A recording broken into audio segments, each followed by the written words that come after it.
এই দৃশ্য কিনা শেষে আমাকে দেখতে হলো, কিন্তু তবু আমার খুব জানতে ইচ্ছে করছে বাচ্চারা থলি ভর্তি মোহর অলংকার সব ছড়াতে ছড়াতে যাচ্ছে কেন, আর গোপালের হাত দুটোই বা ঘাট থেকে বেরিয়ে দুদিকে ঝুলছে কেন?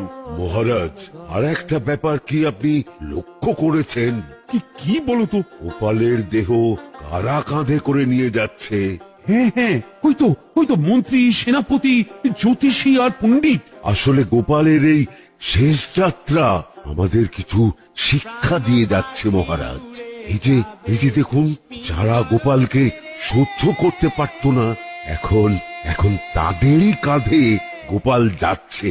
তার মানে শেষ পর্যন্ত কেউই কারোর শত্রু থাকে না, সবাই মান অভিমান ভুলে কাঁধে কাঁধ মিলিয়ে পার করে দেয়। আর ওই যে মোহর আর অলংকার ছড়িয়ে যাচ্ছে, সেটাও বুঝিয়ে দেয় যে এই অর্থ, সমৃদ্ধি সবই ফেলে একসময় চলে যেতে হবে। দুটো খালি হাতও বুঝিয়ে দিচ্ছে খালি হাতেই আমরা সংসারে এসেছিলাম, আর খালি হাতেই আমাদের যেতে হবে। দালান ঘর